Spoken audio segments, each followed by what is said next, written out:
Hey, hey, let's get started, y'all. Come on, come on. Happy Monday. It's Monday, y'all. Let's get it. Oh, we ringing the other bell. There it is. What's going on? Hello. Hey. So let's get started. Tonight, I'm sharing my truth. And my question was to the teachers, do you share your truth with your students? So we'll get there. Let's go. All right. So let's not forget to share. Subscribe. Subscribe to my YouTube channel. Please subscribe. Go to Humphrey on YouTube and subscribe. Let's not forget to repost, tag a teacher real quick. I'm trying to get to my truth because I'm excited to tell my truth. All right, let's go. So let's not forget.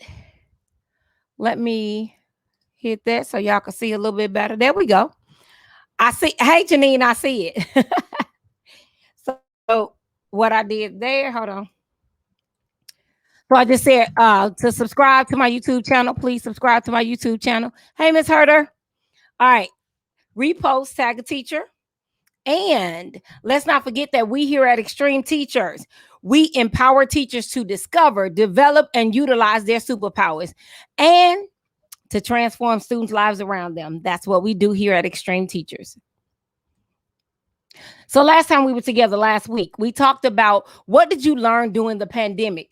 A lot of people don't look at like they learned something during the pandemic. So we just tried to switch it up to change the focus from the pandemic suck to what did you actually learn? Even though it did suck, it does suck. It's happening. We get that, but go next level with that. Don't just hold on to what didn't work. All right. Tonight, we're talking about, do you share your truth with your students? Do you share your truth? And why did I ask this question? Because yesterday I was talking to the Michigan Youth Camp. It was a conference they do for 8 students from every high school in Michigan. And I was their closing keynote speaker yesterday, and they were asking, and I was sharing my story, and the adults were like, whoa, you've been real transparent. But I have to be, because I have to share my truth, because that as parents and teachers sometimes, not all parents, but we don't share our truth. And our kids look at us like, you don't understand what I'm going through. You perfect. I'm not perfect. I've gone through a lot. I just don't wear it on my sleeve. So you have to teach the kids that they're going to have pitfalls. They're going to fall. They're going to make mistakes, but it's okay. And by the time you become an adult, you kind of got your thing together, or you know how to hide your mistakes. You know how to hide when something happens. And that's the part I want us to get past. So this is the truth that I share with my students. And when my students heard me, like they read my book, some of my kids started bringing my book to school and had me sign it. And for a minute, I was a little tender about that. I was like, ooh, they know I flunked out of college. But obviously I got myself together because I'm back, I'm in the building as a principal. So y'all see that little girl right there, that little baby right there. Let me let y'all see her. Y'all see her? She was doing the dang thing, y'all. She was doing it. So proud. Had my orange on back then. Look at my shoes, my patent leather shoes that tied up. Hey, kids don't wear ruffled socks no more. That's me, y'all, with my ruffled socks on. Yes, that's me. All right. And that little baby didn't know that she had a superpower. She did not know that she had a superpower.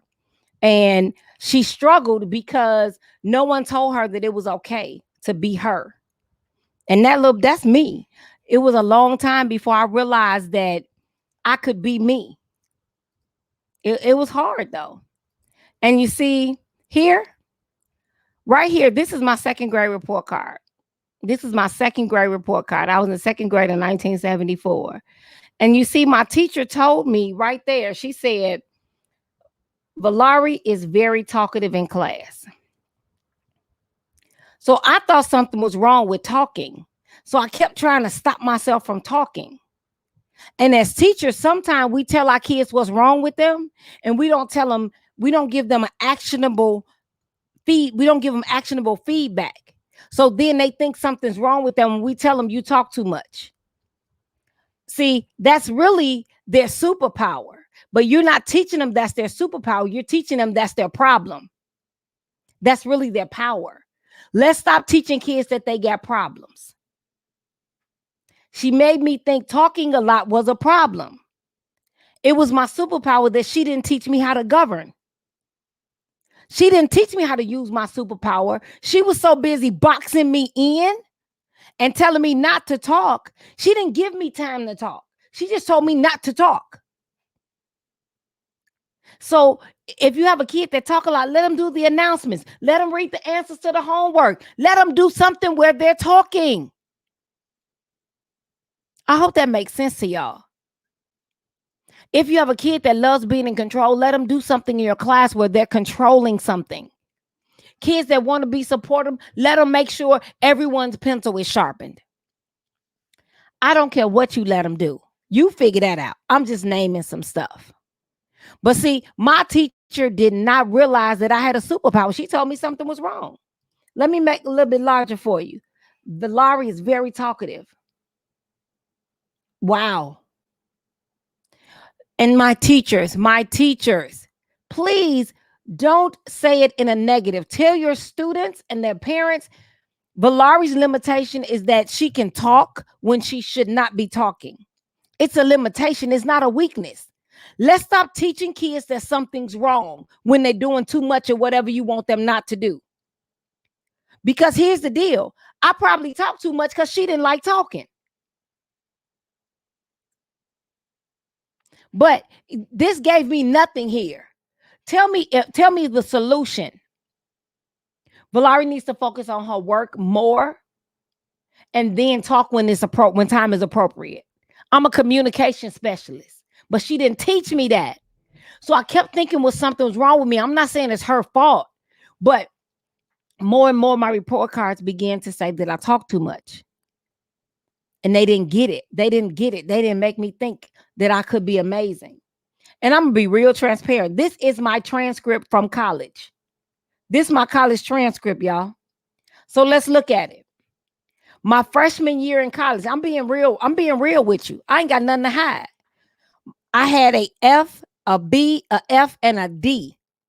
Those are my grades from my first semester in college. Those are my grades. Come on. My GPA was a 0.923. This is my college transcript. It's not adjusted.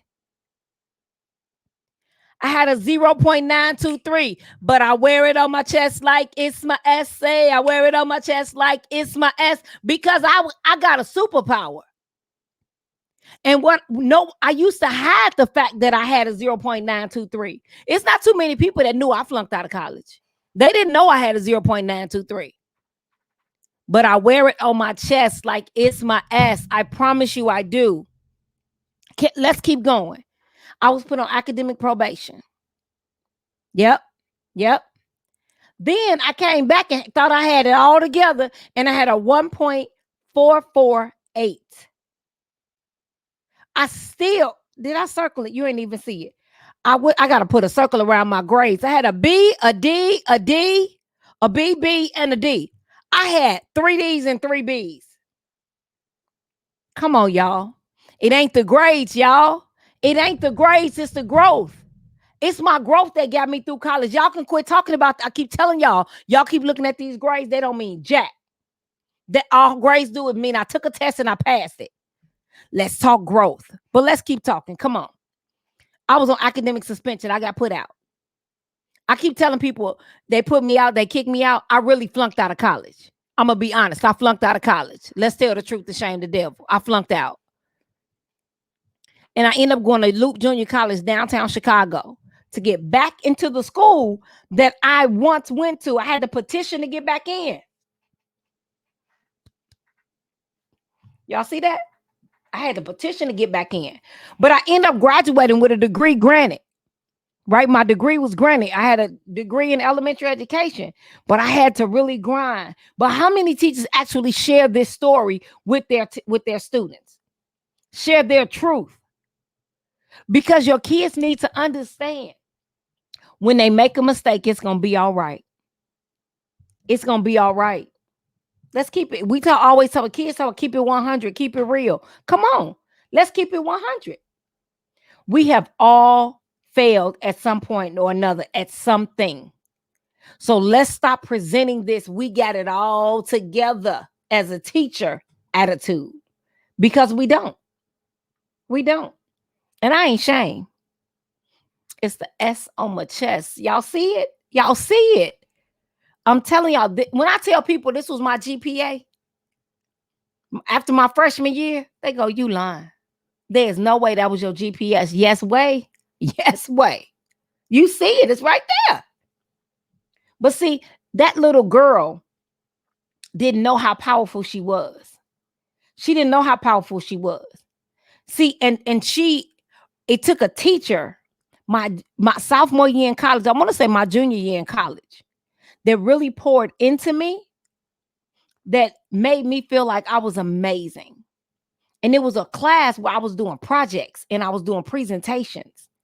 And I fell in love with presenting and doing projects. But nobody told me that could be a superpower. That's why I love teaching. I'm on stage all day. Every period I'm on stage teaching. Come on, y'all. Let's go. Let's go. And here's the deal.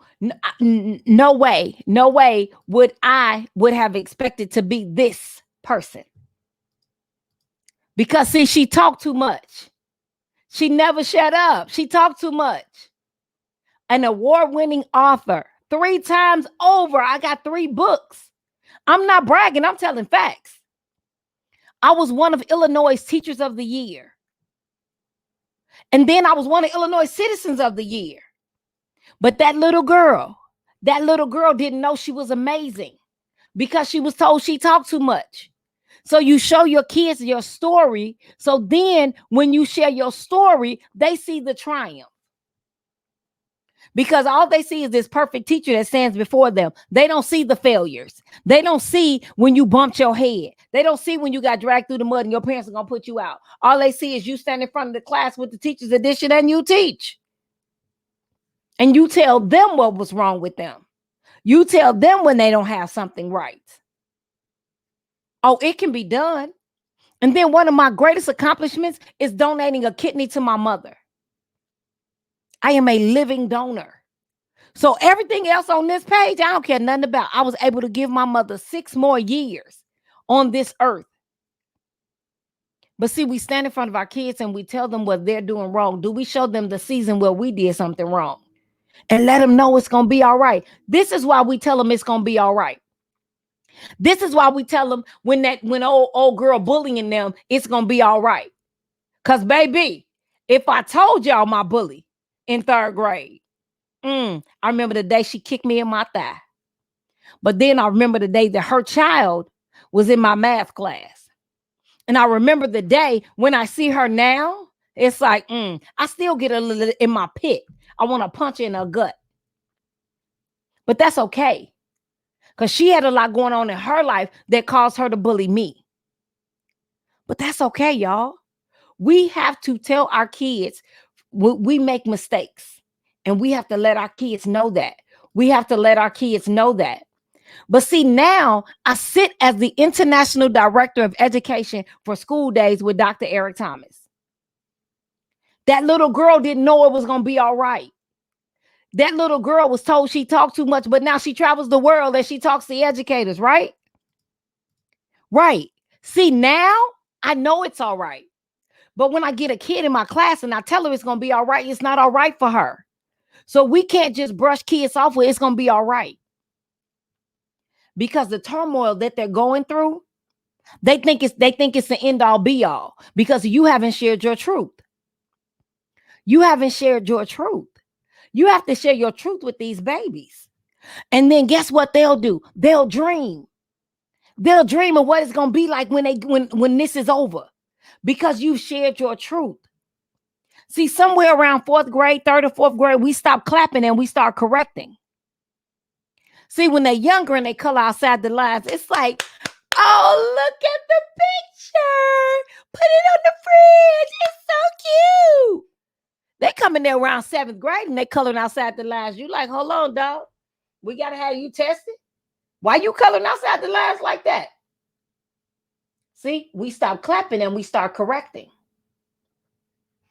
But if you were to tell your truth, if you was to tell that you was coloring outside the lines in 6th grade and that you were still coloring elephants orange in a certain grade, then they know nothing's wrong with them. But we stop teaching them to dream. We dream downers. We become dream downers. We on facts and curriculum. The kids have to come before the curriculum.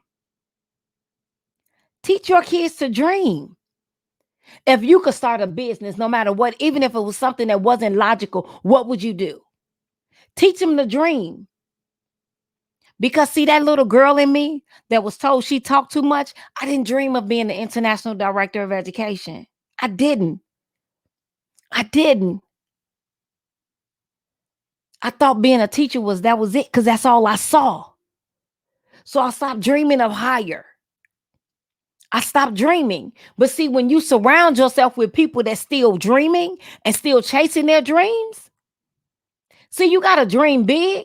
So when you arrive at the big dream, you then dream bigger. It took me a minute, y'all, but that's my truth. That's my truth. And this is what I want y'all to see. Remember this right here. Dreaming is like your GPS. You telling your life where to go. This is possible.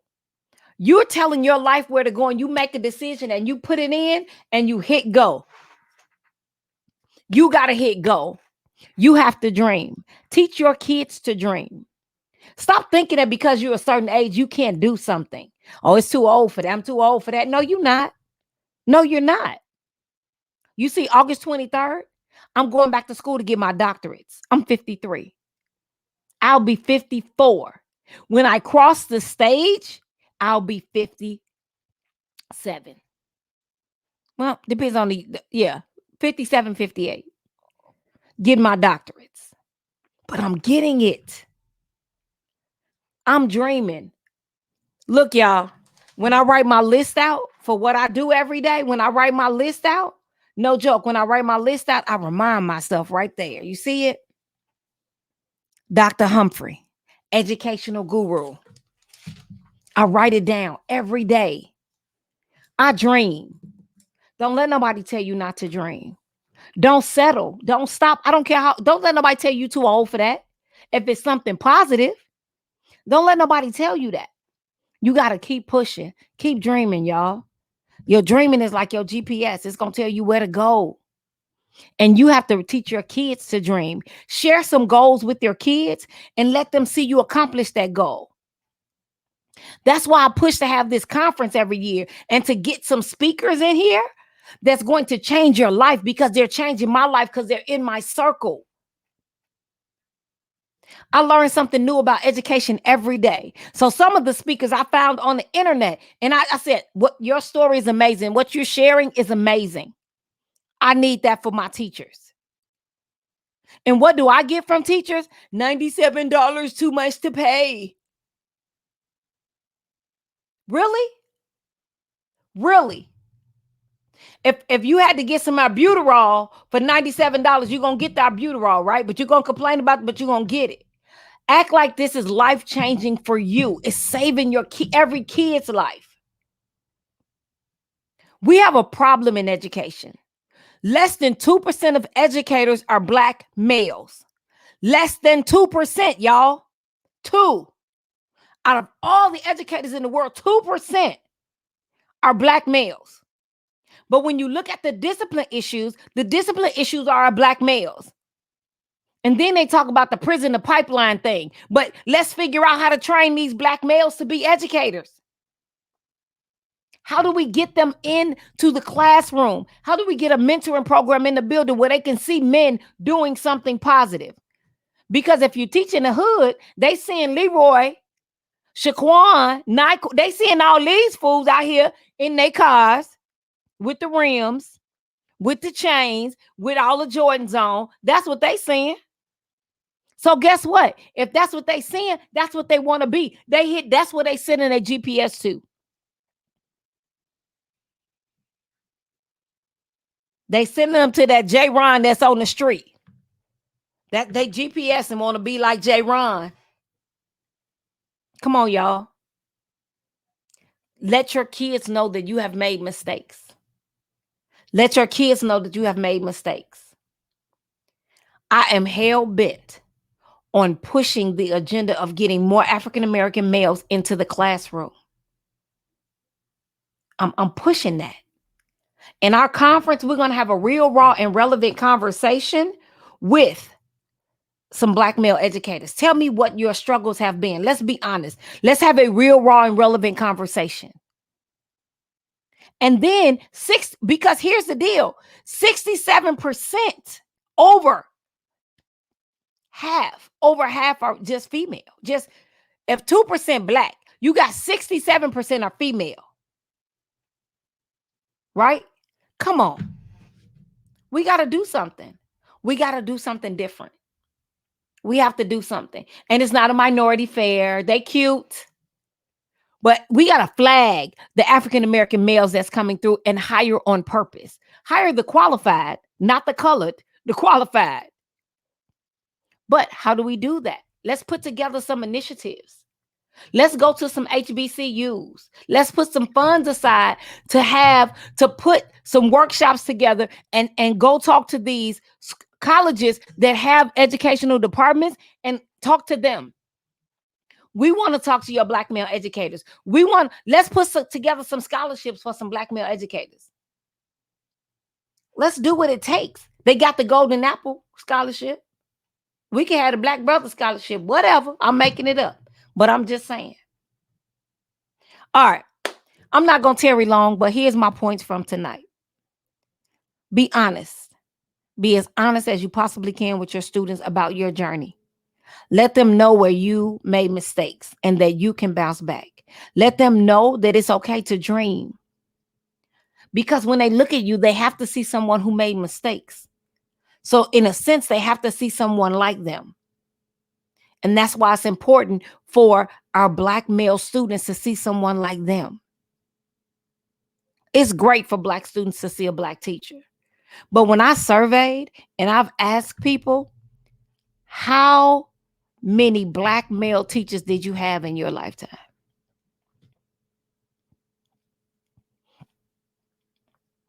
When you get your degree, you have come across probably 7,500 teachers. I can tell you 2. I've had 2. Junior high. And I'm giving the other one because I can't remember high school. I can't remember a Black male teacher. Oh, the PE, the basketball coach. But I wasn't on the basketball team. He wasn't my teacher. He was in the school. So what are we doing? What are we doing to our kids? All right, y'all.